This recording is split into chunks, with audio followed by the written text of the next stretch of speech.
What is going on, Chief High Smoke, back to you with another one, and I want to talk about the AFC West. This is the best division in football, and I'm not just biased because the Chiefs are my football team. I really do think the AFC West has the most competitive football week in and week out, and then when you have a matchup in between the AFC West, it's must-see TV. So the AFC West is just getting stronger with the Raiders drafting Fernando Mendoza, a team that does not get talked about enough, the Los Angeles Chargers.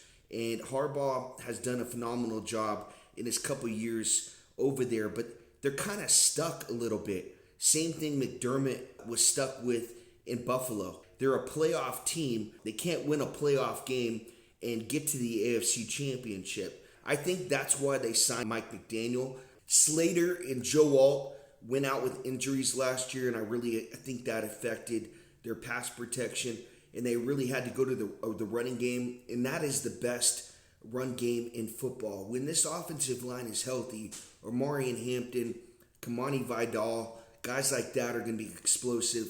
So as long as their offensive line stays healthy, I don't see any reason why this team won't make the playoffs. They won't be in that 10 to 12 win range. Now, last year, they had a tough time creating separation with their wide receivers. Talked about Mike McDaniel coming in. They signed him. He was fired from the Miami Dolphins. I thought he lost the team over there. He's more of an offensive coordinator, and he's going to create separation for Ladd McConkey downfield. In the draft, there's three guys that I like. Mesidor, the defensive end for Miami. He is a little bit older, but he might be the top defensive end in this draft. The way that he can get pressure, what he did last year in the college football playoff for Miami. Mesidor is a polished defensive end, and he can help the Chargers right now. Jake Slaughter, a center slash guard from Florida. I thought this was a great pick by the Chargers. They needed to get better on that offensive line. They also signed a center, Tyler Badaz. Also drafted Travis Burke in the fourth round, another offensive tackle. So any offensive lineman that the Chargers drafted are pretty much going to play in 2026 with the history of Slater and Joe Alt going out with injuries. So expect the Chargers to get 10 to 12 wins, stay in second place in this division. I don't see them getting any better to pass the Denver Broncos, the team that I'm going to talk about next. Chargers are a team that's just kind of stuck in the mud. They're a really good team, but they're never going to get over the hump unless they get a really explosive wide receiver, someone that can't be covered, and Justin Herbert can exploit downfield. Right now, they're just a running type of a team, but Justin Herbert is capable of getting the ball downfield. I just think with Harbaugh's scheme he's had in the past, Herbert hasn't been able to exploit his best traits. Mike McDaniel will get the best out of Justin Herbert. The Denver Broncos, this is a team that didn't have to do much.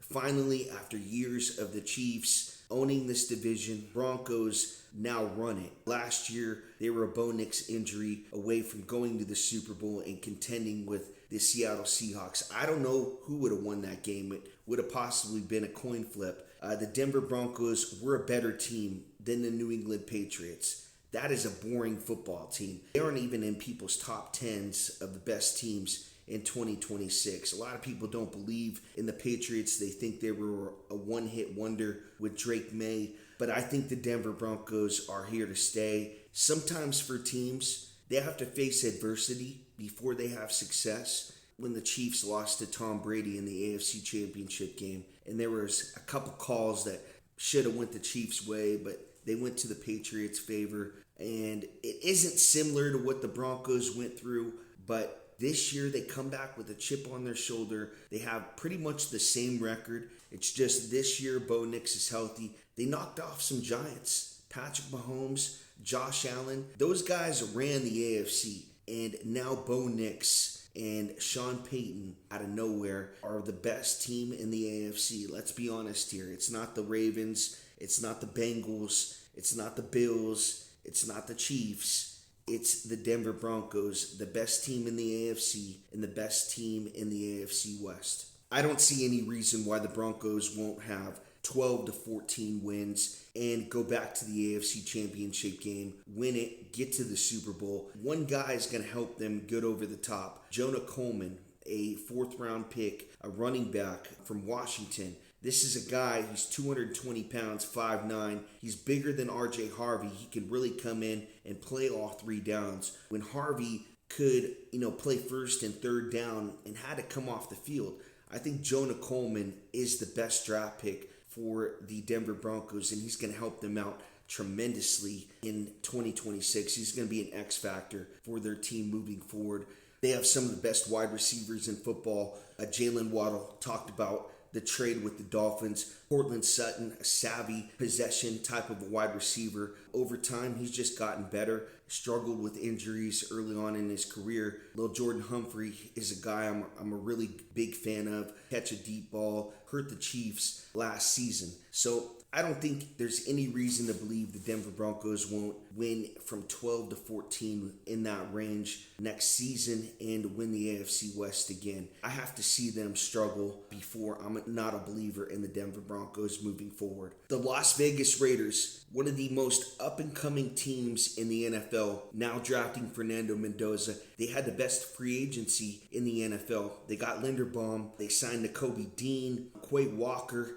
Their defensive backs got better with Stooks, a second-round pick. But I think the guy that's really going to help them out is Mike Washington Jr. He's going to help spell Ashton Genty. They're going to be a two-headed monster over there. The offensive line got better. I'm worried about right tackle with DJ Glaze. Naylor is a good wide receiver. They signed him in free agency. I think he's going to have over 1,000 yards. Watch out for him in fantasy. Can Fernando Mendoza make Dante Thornton and Jack Beck better? The second-round pick for the Raiders last year, who struggled with the playbook.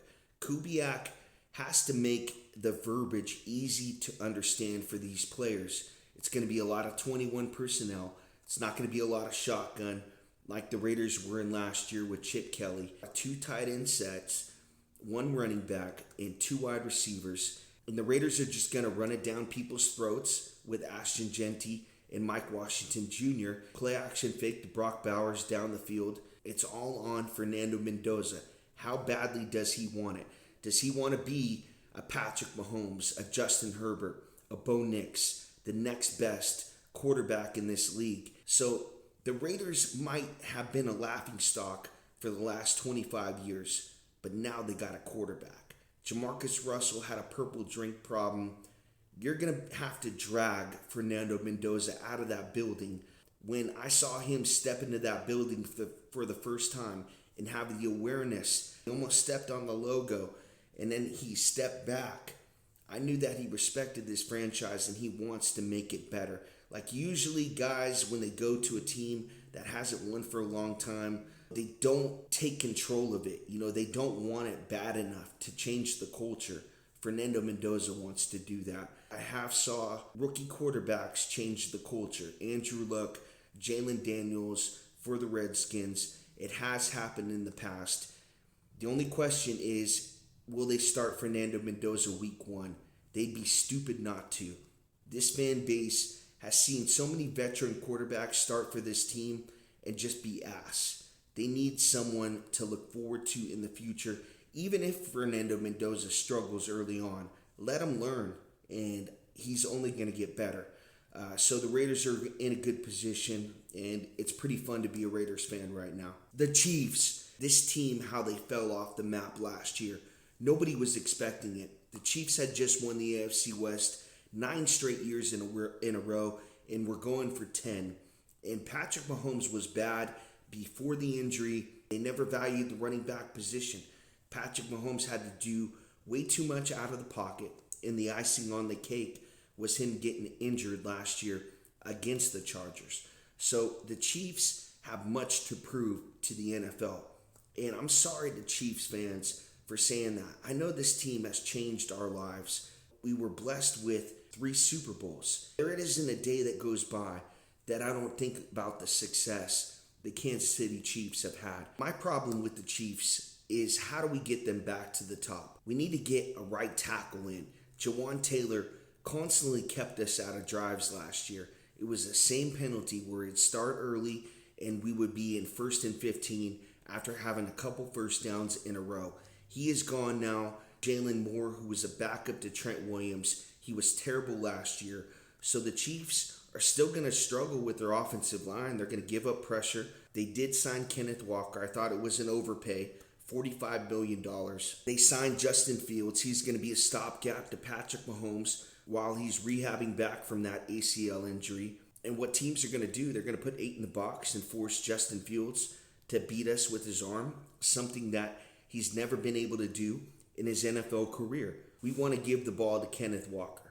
And with this $45 million contract, if he doesn't have 300 carries, 1,500 yards, and 12 touchdowns, I think this signing is a failure. You've now made this guy the highest paid running back in NFL history, going off a Super Bowl game where he had 137 yards. Looking at the stats, Walker's only had 1,000 yards twice in his career, and he barely got there. As much as I hate to say it, I don't want to come on here and be negative about my football team, but I got to be realistic. If you want a homer type of a Chiefs fan, go watch How About Them Chiefs, because he'll tell you the Chiefs are still the best team in this division, and it's not even close. The fact is, the Chiefs might come in last this year.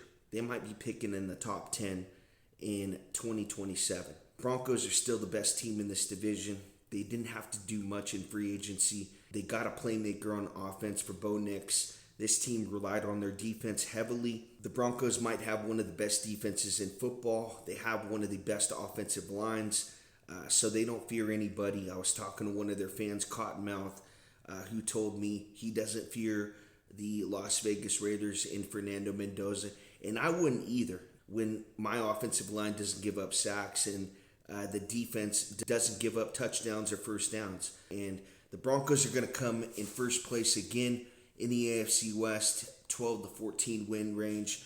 The Chargers are going to come in second. Brought in Mike McDaniel. He's going to make this offense more explosive, that 10 to 12 win range. And then you got the Raiders and the Chiefs, who have much to prove. Guys, thank you for watching. I appreciate it.